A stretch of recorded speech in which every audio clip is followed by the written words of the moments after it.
1 ಕೊರಿಂಥಿ 1ನೇ ಅಧ್ಯಾಯ 21ನೆಯ ವಾಕ್ಯ. ಲೋಕವು ತನ್ನ ಸ್ವಂತ ಜ್ಞಾನದಿಂದ ದೇವರನ್ನು ಅರಿಯಲಾರದೆ ಹೋಯಿತು. ಪ್ರಿಯರೇ, ಯೇಸು ಪ್ರಭುವನ್ನ ಅರಿತುಕೊಳ್ಳುವುದು ಎಂದರೆ 2 ರೀತಿಯ ಅರಿವಾಗಿದೆ. ಒಂದು, ದೇವರ ಬಗ್ಗೆ ಅರಿಯುವುದು. ಎರಡನೆಯದು, ಅನುಭವದಿಂದ ಅರಿಯುವುದು. Theoretical knowledge and experiential knowledge. ದೇವರ ಬಗ್ಗೆ ಅರಿಯುವಾಗ ನಮ್ಮಲ್ಲಿ ಅಷ್ಟು ಬದಲಾವಣೆ ಉಂಟಾಗೋದಿಲ್ಲ. ಆದರೆ ಅನುಭವದಿಂದ ಅರಿಯುವಾಗ ನಮ್ಮಲ್ಲಿ ಬದಲಾವಣೆಯನ್ನು ಮತ್ತು ಫಲಭರಿತ ಜೀವನವನ್ನು ನಮಗೆ ಜೀವಿಸೋದಕ್ಕೆ ಸಾಧ್ಯ ಆಗ್ತದೆ. ದೇವರ ಬಗ್ಗೆ ಅರಿಯೋದಕ್ಕೆ ಒಂದು ಥಿಯರಿಟಿಕಲ್ ನಾಲೆಡ್ಜ್ ನಮಗೆ ಬೇಕಾಗೋದಕ್ಕೆ ನಮಗೆ ದೇವರ ಜ್ಞಾನ ಬೇಕಾಗಿಲ್ಲ.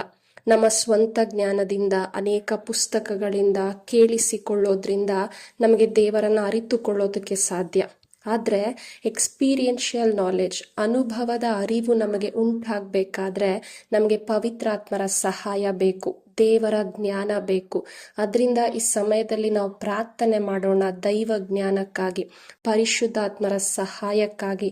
ಪವಿತ್ರಾತ್ಮರಾಗಿದ್ದಾರೆ ಈ ದೇವರ ವಚನಗಳಲ್ಲಿರುವಂತಹ ಗೂಢಾರ್ಥಗಳನ್ನ ನಮಗೆ ಗೋಚರಪಡಿಸುವವರು. ಅದರಿಂದ ನಾವು ಈ ಸಮಯದಲ್ಲಿ ಪ್ರಾರ್ಥನೆ ಮಾಡೋಣ.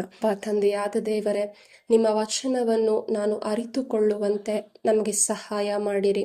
ನಿಮ್ಮ ವಾಕ್ಯವನ್ನು ಅರಿಯಲು ಇರುವಂತಹ ಎಲ್ಲ ಅಡಚಣೆಗಳು ದೂರವಾಗಲಿ. ನಮ್ಮ ಆಧ್ಯಾತ್ಮಿಕ ನೇತ್ರಗಳು ತೆರೆಯಲ್ಪಡಲಿ. ನಿಮ್ಮ ವಾಕ್ಯವನ್ನು ನಾವು ಅರಿತುಕೊಳ್ಳುತ್ತಾ ನಿತ್ಯ ಜೀವವನ್ನು ಪ್ರತಿ ಕ್ಷಣ ಅನುಭವಿಸುವಂತೆ ನಮ್ಮನ್ನು ಬಲಪಡಿಸಿರಿ ಎಂದು ಯೇಸು ನಾಮದಲ್ಲಿ ನಾವು ಪ್ರಾರ್ಥಿಸುತ್ತಿದ್ದೇವೆ, ನಮ್ಮ ಒಳ್ಳೆಯ ತಂದೆಯೇ. ಆಮೆನ್.